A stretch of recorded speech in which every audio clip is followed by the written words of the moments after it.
నమస్తే, welcome to NHTV and nationalist hub. నేను Raghunandan. So Israel Hamas war ముగిసింది అనే వార్త మనకు వినబడుతోంది. మొత్తానికి ఇజ్రాయిల్ ఎవరైతే బందీలుగా ఉన్నారో వాళ్లను హమాస్ గ్రూప్ ఏదైతే ఉందో అది విడుదల చేస్తుందని, మరోవైపు ఇజ్రాయిల్ కూడా దాడులు ఆపేస్తుందని, దీనికి సంబంధించి అటు అమెరికా కానీ, ఈజిప్ట్ కానీ, ఖతార్ కానీ దాదాపు సంవత్సరం పాటుగా శ్రమించి ఓ కొలిక్కి తీసుకురావడం అయితే జరిగింది. మొత్తానికి ఇజ్రాయిల్ హమాస్ మధ్యలో జరిగే యుద్ధం ఆగిపోయింది అనే వార్త అయితే వస్తోంది. అయితే నిజంగానే ఆగిపోయిందా? అది ఆగిపోవడానికి గల ప్రాసెస్ ఏంటి? ఏ ప్రాసెస్లో ఉంది? మరోవైపు నెతన్యాహు కూడా లేటెస్ట్గా ఏమంటున్నారంటే గాజా కొంత వెనక్కి తగ్గుతోంది, తాను ఇచ్చిన మాటను నిలబెట్టుకునే ప్రయత్నంలోనే మళ్ళీ వెనక్కి తగ్గుతోంది అని నెతన్యాహు అనడం రాబోయే దేనికి సంకేతం అని మనం అర్థం చేసుకోవాలి.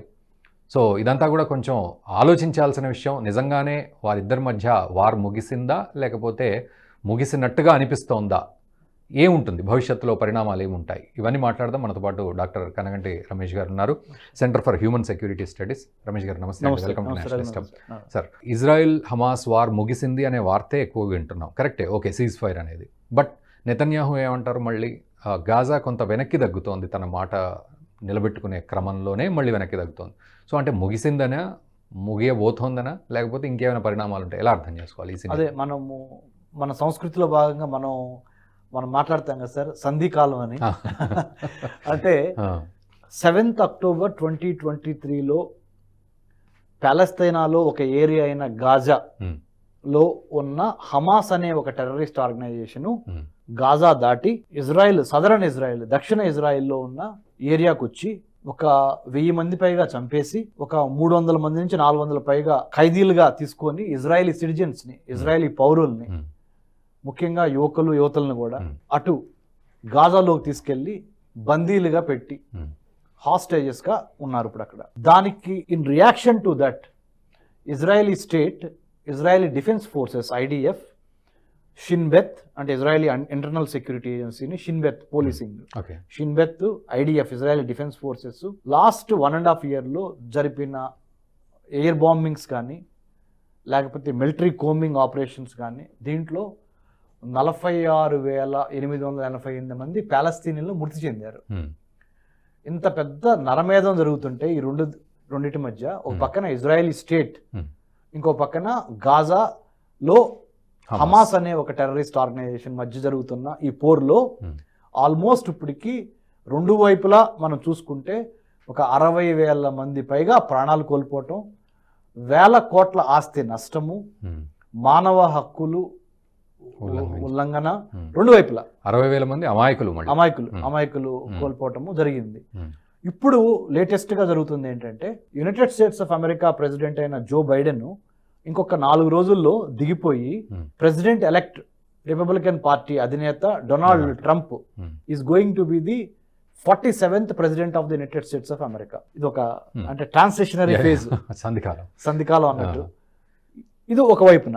ఇంకొక వైపున గల్ఫ్ కంట్రీస్ లో అతి ఇంపార్టెంట్ అయిన ఖతర్, ముస్లిం కంట్రీస్ లో అతి ఇంపార్టెంట్ సున్నీ కంట్రీ అయిన Egypt, ఖతారు, United States of America ఈ మూడు దేశాలు కలిసి గత సంవత్సర కాలంలో ఇజ్రాయెల్ మధ్య, ఈ టెర్రరిస్ట్ ఆర్గనైజేషన్ పేరు హమాస్, గాజాలో ఉంది, పాలస్తీనా ఏరియాలో, వీటి మధ్య కాల్పుల ఒప్పంద విరమణ, సీజ్ ఫైర్ తీసుకొస్తే శాంతి వస్తుంది. ఆ శాంతి ద్వారా మళ్ళీ రీకన్స్ట్రక్షన్ జరుగుద్ది, reconstruction of the Palestinian society, humanitarian aid అంటే మానవ రక్షణకు సంబంధించిన మందులు, మెడిసిన్స్, మిగతా health equipment, food, ration, education institutions కంప్లీట్గా డెస్ట్రాయ్, హాస్పిటల్స్ కంప్లీట్గా డెస్ట్రాయ్ ఎక్కడ, ఈ పాలస్తీనాలో ఉన్న గాజాలో. ఓ పక్కన ఇది. అలాగని ఇజ్రాయిల్లో ఏమన్నా అంత సవ్యంగా ఉందా అంటే, సోకాల్డ్ డెవలప్డ్ కంట్రీ ఇజ్రాయెల్లో కూడా దీని తాలూకా పరిణామాలు తప్పనిసరిగా జరుగుతున్నాయి. ఇలాంటి పరిస్థితులు ఉన్నప్పుడు ఇటు ఇజ్రాయెల్కి మంచిది కాదు, ఇటు పాలస్తీనాలో ఉన్న గాజా ఏరియా, గాజాలో ఉన్న హమాస్ కి లెడ్ గవర్నమెంట్ కి మంచిది కాదు. ఎందుకంటే అమాయకులు చాలా మంది బలవుతున్నారు అనే ఒక కోణంలో అమెరికా, ఈజిప్టు, ఈ ఖతార్ మూడు కలిసి ఈ కాల్పుల ఒప్పంద విరమణ కోసం ప్రయత్నం చేస్తున్నాయి. జనవరి 15 అంటే నిన్న మనం అందరం ఇక్కడ సంక్రాంతి సెలబ్రేట్ చేసుకుంటుంటే, అక్కడ ఒక ప్రెస్ కాన్ఫరెన్స్ జరిగింది వైట్ హౌస్లోను, Benjamin Netanyahu Israeli prime minister గారి కార్యాలయంలోను, ఇక్కడ గాజా అంటే పాలస్తీనాలో ఉన్న Gaza Hamas terrorist organisation led people కానీ ఈ మూడు ఏంటంటే మేము ఒక ఒప్పంద విరమణకు వచ్చాము, మేము అందరం కూర్చొని ఎక్కడ దోహా అంటే ఖతర్ రాజధాని దోహాలో మేము ముగ్గురం కలవబోతున్నాము, కలిసి ఒక శాంతి ఒప్పందము కాల్పుల ఒప్పందము మీద సంతకాలు పెట్టబోతున్నాము అనేది ఇప్పుడు ఆ స్టేజ్ లో ఉంది. కానీ ఇక్కడ దీనికి ఏంటంటే Benjamin Netanyahu the Israeli prime minister will have to get confidence or will have to convince, ఒప్పించాలి ఎవరిని, ఇజ్రాయెల్లో ఉన్న ఇది లికుద్ పార్టీ ఆయన ఇజ్రాయెల్ 1,000,000 మంది జనాభా, 1,000,000 మంది జనాభాకి మినిమము ఒక 30 పొలిటికల్ పార్టీలు ఉన్నాయి. నేను ఇజ్రాయెల్లో 3 సంవత్సరాలు చదువుకొని హిబ్రూ యూనివర్సిటీలో వేరే యూనివర్సిటీస్ లో 3 ఏళ్ళు చదువుకొని వచ్చిన వాడిని, అక్కడ సొసైటీ గురించి స్టడీ చేసిన వాడిని. 1,000,000 మంది జనాభాకి 30 పొలిటికల్ పార్టీలు ఉన్నాయి ఇజ్రాయెల్లో. వాళ్ళందరినీ ఒక తాటి మీదకి తీసుకొచ్చి ఒక ప్రజాస్వామ్యబద్ధంగా వాళ్ళందరి చేత చెప్పించాలి. Israeli prime minister Benjamin Netanyahu Israeli parliament ని కెనెసెట్ అంటారు, ఆ కెనెసెట్ లో కూడా దీని మీద ఆమోదం తీసుకురావాలి, ఏది ఈ సీజ్ ఫైర్ అగ్రిమెంట్ మీద. ఇదొకటి. ఇక్కడేమో జో బైడెన్ ఇంకా 4 రోజుల్లో దిగిపోతున్నాడు అమెరికా ప్రెసిడెంట్ గా. ఈయన ఖాతాలో ఈ విక్టరీ పడితే కనీసం వెళ్తా ప్రపంచ శాంతికి బరాక్ ఒబామాకి ఏ విధంగా నోబెల్ పీస్ ప్రైజ్ వచ్చిందో ఈయన కూడా మేము మన డెమోక్రటిక్ పార్టీ తరఫున ఎలక్షన్ అయితే గెలవలేకపోయాం, కానీ అమెరికాలో అంటే ఈ ప్రపంచ శాంతి కోసం అయితే పాటుపడ్డాము, ఇజ్రాయెల్ కి పాలస్తీన్ కి ఉన్న మధ్య గొడవని ఆపడానికి ప్రయత్నం చేశాం అనేది ఈయన తొందరపాటు. దీనితో డొనాల్డ్ ట్రంప్ నేను వచ్చాక ఆపుతా అంటున్నాడు. డొనాల్డ్ ట్రంప్ ఏం చేశాడు, ముందుగానే నేనే ఆపుతా ఈ విషయం తెలుసుకొని ఆయన ఇంటెలిజెన్స్ ద్వారా దిగబోతున్న జో బైడెన్ కాదు ఇది, నేనే తెర వెనక నుంచి నడిపిస్తున్నాను, మా మిడిల్ ఈస్ట్ ఎన్వాయ్ విట్కాఫ్ అని ఉన్నాడు, మా middle east envoy Witkoff Republican party తరపు నుంచి అతనే నేను ప్రెసిడెంట్ జో బైడెన్ కి లింక్ చేశాను. సో మేము దాన్ని ఎక్స్పెక్ట్ చేయటం అంటే ఏంటి, త్వరితగతిన సీజ్ ఫైర్ అగ్రిమెంట్ జరగాలి బిట్వీన్ ఇజ్రాయెల్ పాలస్తీన్ అనేదాన్ని ఈయన క్లెయిమ్ చేసుకుంటున్నాడు. అంటే ఎవరికి వాళ్ళు ఈ యొక్క క్రెడిట్ సీజ్ ఫైర్ కి మేము చేసామని చెప్పుకుంటున్నారు. ఈజిప్ట్ చెప్పుకుంటుంది ఓ పక్కన, క్రెడిట్ గోస్ టు ఈజిప్ట్ అని, ఇంకో పక్కన ఖతార్ చెప్పుకుంటుంది దోహా అంటే మా రాజధానిలోనే ఈ సీజ్ ఫైర్ అగ్రిమెంట్ జరగబోతుంది, so credit must come to Doha Qatar అని చెప్తున్నది. సో ఇజ్రాయలీ ప్రైమ్ మినిస్టర్ ఒక పక్కన, ఇంకో పక్కన హమాస్ అనే టెర్రరిస్ట్ ఆర్గనైజేషన్ సంబంధించిన హెడ్లు ఎవరైతే ఉన్నారో వాళ్ళు. ఇది కూలంకుషంగా. అయితే వీటన్నిటి మధ్యలో నెతన్యాహు హమాస్ కొంచెం వెనక్కి తగ్గుతోంది, ఏవైతే ఒప్పుకుంటున్నామో వాటిల్లో వెనక్కి తగ్గుతోంది అంటున్నారు. ఇది ఒక ట్విస్ట్. అంటే ఏం జరగబోతోంది? హమాస్ కూడా ఏమంటుందంటే మేము వీ కాంట్ బిలీవ్ ఇజ్రాయెల్ అని హమాస్ అంటుంది. ఇజ్రాయెల్ని మేము నమ్మలేము, 3 షరతులు పెట్టింది. ఇజ్రాయెల్కి గాజాకి మధ్య ఉన్న బోర్డర్ నుంచి ఒక 700 మీటర్లు నుంచి 1000 మీటర్ల వెనక్కి ఇజ్రాయెల్ డిఫెన్స్ ఫోర్సెస్ రావాలి మొదటి 43 రోజుల్లో. తర్వాత 43 రోజుల నుంచి ఈ 50+ రోజులలో పూర్తిగా ఐడిఎఫ్ ఇజ్రాయెలీ డిఫెన్స్ ఫోర్సెస్ అక్కడి నుంచి విత్డ్రా అయిపోవాలి. సో మా దగ్గర 33 మంది బందీలుగా ఉన్నారు మీ ఇజ్రాయెలీ పౌరులు, వాళ్ళని మేము విడుదల చేస్తాం. దానికి ప్రతిగా మీరేం చేయాలంటే 2,000 మంది పాలస్తీనియన్స్ మీ జైల్లో మగ్గుతున్నారు, ఇజ్రాయెల్ జైల్లో, వాళ్ళందరినీ విడిచిపెట్టాలి అని వీళ్ళు కోరుకుంటున్నారు హమాస్ వాళ్ళు. So this is the trade of అంటే నువ్వు 33 మందిని నువ్వు రిలీజ్ చేయని ఇజ్రాయెల్ అడుగుతుంది, మా ఇజ్రాయెల్ సిటిజన్స్ ని మీరు 33 మంది, మీరేమంటున్నారు 2,000 మంది మా పాలస్తీన్ సిటిజన్స్ మీరు రిలీజ్ చేయండి, అందులో లైఫ్ సెంటెన్స్ పడిన జీవితకాలము ఖైదు విధించబడిన పాలస్తీనాకు సంబంధించిన వాళ్ళని కూడా విడుదల చేయమని హమాస్ కోరుతుంది. సో ఈ ట్రేడ్ ఆఫ్ అంటే ఇచ్చిపుచ్చుకోవటంలో ఏం జరుగుద్దో, ఎంతవరకు Israeli prime minister Benjamin Netanyahu తన కెనెసెట్ ని పార్లమెంట్ ఒప్పించగలడో, ఎన్నో ఫ్యాక్షన్స్ తో ఉన్న హమాస్ టెర్రరిస్ట్ ఆర్గనైజేషన్ ఎంతవరకు మొదలుకు వస్తుందో, ఈజిప్ట్కి వచ్చేదేంటి పోయేదేంటి దీంట్లో, ఖతార్కి వచ్చేదేంటి పోయేదేంటి, జో బైడెన్ కి డొనాల్డ్ ట్రంప్ కి వచ్చేదేంటి పోయేదేంటి దీంట్లో, ఇంతమంది మధ్య ఈ ఇష్యూ రగులుతున్నది.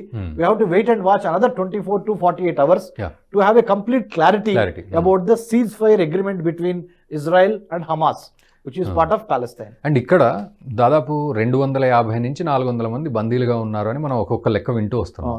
ఈ రోజు చూస్తే కేవలం 33 మంది మాత్రమే ఉన్నారు. అంటే దశల వారీగా ఇది 2025 జనవరి కదండి. 2025 జనవరి ముందల లాస్ట్ 2024లో 2024లో చాలా మందిని దశల వారీగా ఇజ్రాయెల్ విడిపించుకోగలిగింది. కానీ ఇంకా 33 మంది ఉన్నారు. 33 మంది కాక ఇంకా చాలా మంది ఉన్నారు. కానీ ఆ 33 మందిలో ముఖ్యంగా మహిళలు, చిన్నపిల్లలు, 50 సంవత్సరాలు పైబడిన వాళ్ళు మాత్రమే కావాలని ఇప్పుడు 33 మందిలో ఉంటారు. ఇట్లా దశల వారీగా తీసుకుందాం అనుకుంటుంది. హమాస్ కూడా, గాజా నుంచి ఆపరేట్ చేస్తున్న హమాస్ అనే టెర్రరిస్ట్ ఆర్గనైజేషన్ కూడా దశల వారీగా ఇజ్రాయలీ డిఫెన్స్ ఫోర్సెస్ వెనక్కి వెళ్ళమంటుంది ఆ బోర్డర్ నుంచి. అండ్ ఇక్కడ ఇంకొక ముఖ్య విషయం సార్, ఇజ్రాయెల్ విషయానికి వస్తే వాళ్ళ దేశభక్తిని ఎవరు చేయలేరు. సో అక్కడ చాలామంది రెస్పాన్స్ ఏ విధంగా ఉందంటే, ఇంత కొట్లాడి మనము ఈరోజు ఇలానా మనం ఇచ్చే కంక్లూజన్ అనేది చాలామంది ప్రొటెస్ట్ చేస్తున్నారు. అబ్సల్యూట్లీ, మీరు మంచి మాట. నేను అంటే జనరల్ పబ్లిక్ మూడ్ ఎలా ఉందంటే, కొంతమంది ఇజ్రాయెల్లో కూడా లిబరల్ పార్టీస్ ఉన్నాయండి. లికుద్ అని ఒక రైట్ వింగ్ పార్టీ ఉంది, తర్వాత షినాయ్ అని ఒకటి ఉంది, ఇంకా లేబర్ పార్టీ ఉంది. చాలా రకరకాల పార్టీలు ఉన్నాయి ఇజ్రాయెల్లో. కొంతమంది ఏమో ఎట్టి పరిస్థితుల్లో యుద్ధం ఆపేయాలి. ప్రొఫెసర్ డేవిడ్ షుల్మన్ అని, ప్రొఫెసర్ డేవిడ్ షుల్మన్ తెలుగు మాట్లాడగలరు, ఇజ్రాయలీ ప్రొఫెసర్, జూయిష్ మ్యాన్, యూదుడు. He can speak Telugu, Tamil, Sanskrit. He studying on the south Indian languages. తమిళ్లో Telugu cultural department Hebrew university జెరూసలంలో పెట్టాడు ఆయన, ప్రొఫెసర్ డేవిడ్ షుల్మన్. ఇవాళ నుంచి కరెక్ట్గా 3 రోజుల క్రితము హిందూ పేపర్లో కూడా ఆయన కంప్లీట్ ఇచ్చున్నాడు. ఇజ్రాయలీ ప్రభుత్వం గనక తగ్గి ఇప్పుడు గనక వీళ్ళతో హమాస్తో శాంతి ఒప్పందం రాకపోతే అదొక ఆటం బాంబు లాగా థర్డ్ ఇంతిఫాదా, మూడవ ఇంతిఫాదా వచ్చే అవకాశాలు ఉన్నాయి. అంటే పాలస్తీనియన్లు ఆగ్రహావేశాలతో కట్టలు తెంచుకొని మళ్ళీ ఇజ్రాయలీ బ్యాంకుల మీద, ఎడ్యుకేషన్ ఇన్స్టిట్యూషన్స్ మీద, ఇజ్రాయలీ పబ్లిక్ మీద, ఇజ్రాయలీ పబ్లిక్ ట్రాన్స్పోర్ట్ మీద సూసైడ్ బాంబింగ్ కూడా జరిగే అవకాశం ఉంది. ఇంతిఫాదా అంటే ఏంటంటే ఆత్మార్పణం. 1989లో ఒకసారి జరిగింది, 2000 సంవత్సరం 2002 మధ్య జరిగింది సెకండ్ ఇంతిఫాదా. వాళ్ళు థర్డ్ ఇంతిఫాదా వచ్చే అవకాశం ఉంది. కాబట్టి ఇది ఎవరు చెబుతున్నారు? పాలస్తీనులు చెప్పట్లా, ఇజ్రాయలీ పౌరుడు, Israeli famous professor, part of Hebrew university Jerusalem, professor David Shulman is of the opinion that third intifada may likely hit the Israel very soon unless and until we negotiate a peace deal or we try to settle down, we try to douse the fire in between Israel Palestine. So ee lekkana ceasefire is inevitable ane paristhitiki raavali, ceasefire is inevitable ane paristhiti కనపడుతుంది sir. Okay, అది ఎలా చేస్తారు, ఎవరిని మధ్యవర్తిత్వంగా పెట్టుకొని mediate చేస్తారు అనే దాని మీద చూడాలి. India also should take a proactive stands. మన ప్రైమ్ మినిస్టర్ నరేంద్ర మోడీ గారు, శ్రీ అజిత్ దోవల్ గారు, మన నేషనల్ సెక్యూరిటీ అడ్వైజర్ గారు, మన జయశంకర్ గారు, మన ఫారెన్ మినిస్టర్ గారు, వీళ్ళందరూ they have to debate, discuss. Not that they are not debating, not that they are not discussing. We have to speed up the process and have a proactive foreign policy, proactive security పాలసీలో భాగంగా మనము ఇజ్రాయెల్కి ప్యాలెస్తీన్కి గొడవ జరిగితే అది అక్కడతోనే ఆగదండి. ఎందుకంటే Islam the fastest growing religion in the world, including United States of America. కాబట్టి we have to be very careful not to have tomorrow clash of civilizations, clash of religions. తగ్గించాలి అంటే ఇస్లాం ఈజ్ పీస్ అంటారు, Hinduism is peace, Christianity is peace. All major religions of the world must come for a debate, dialogue to achieve peace, stability, then only safety, security, then only prosperity. ఇందుట్లో doubt లేదు. ఏ మతము వేరే మతాన్ని చంపమని చెప్పకూడదు, ప్రతి మతము శాంతి కోసం ప్రయత్నం చేయాల్సిందే. కాబట్టి మానవాళికి అంటే it is no longer the problem between Israel and Palestine, it is the problem of the whole humanity. ప్రపంచంలో ఉన్న మానవులందరికీ సంబంధించి యుద్ధం అనేది అలా దావనంలాగా వ్యాప్తి చెందుతుంది, దాన్ని కంట్రోల్ చేయాలి. కాబట్టి ఆ సాచురేషన్ పాయింట్ దగ్గర ఉంది రాకుండా India also take a active stand, ప్రోయాక్టివ్గా bring peace between these two warring parties, Israel and Palestine. చూడాలి సార్, మీరు అన్నట్టు మరి ఎటువంటి అవుట్పుట్ వస్తుంది అని. Thank you very much Ramesh గారు, thank you very much. So అదండి పరిస్థితి. ఇప్పుడు గనక ఈ ఇజ్రాయెల్ హమాస్ మధ్యలో ఈ సీజ్ ఫైర్ ఏదో రకంగా ఈ యుద్ధం ఆగిపోవడం కనుక జరగకపోతే అది ఎటువంటి విపత్కర పరిస్థితులకు దారితీస్తుందో అనేది వారు ఎక్స్ప్లెయిన్ చేశారు. బట్ ఏదేమైనా మనము మన దేశము మనం అందరం కూడా శాంతి కోరుకుంటాం కాబట్టి, శాంతి కాముక దేశం కాబట్టి నిజంగానే ఎక్కడ యుద్ధాలు జరిగినా అవి ఆగిపోవాలని మనం కోరుకుందాం. యుద్ధాలు జరగకుండానే సమస్యల పరిష్కారం కావాలని కోరుకుందాం. అండ్ ఇప్పుడు ఈ సందర్భంలో మరి మీరేమంటారో కామెంట్ చేయండి ఇజ్రాయెల్ హమాస్ యుద్ధం విషయంలో. వీలైతే ఈ వీడియోని మీ మిత్రులకు కూడా షేర్ చేయండి. అండ్ ఇప్పటివరకు సబ్స్క్రైబ్ చేయని వాళ్ళు మా ఛానల్ని సబ్స్క్రైబ్ కూడా చేసుకోండి. Thank you very much. ఈ వీడియో మీకు నచ్చినట్టయితే లైక్ చేయండి, 10 మందికి షేర్ చేయండి. అలాగే కామెంట్ల రూపంలో మీ అభిప్రాయాలను మాతో పంచుకోండి. Nationalist hub group of channels ను సబ్స్క్రైబ్ చేసుకుని తెలుగునాట జాతీయవాద జర్నలిజాన్ని ప్రోత్సహించండి. ఈ వీడియో కింద ఉన్న బెల్ ఐకాన్ పై క్లిక్ చేయడం మర్చిపోవద్దు.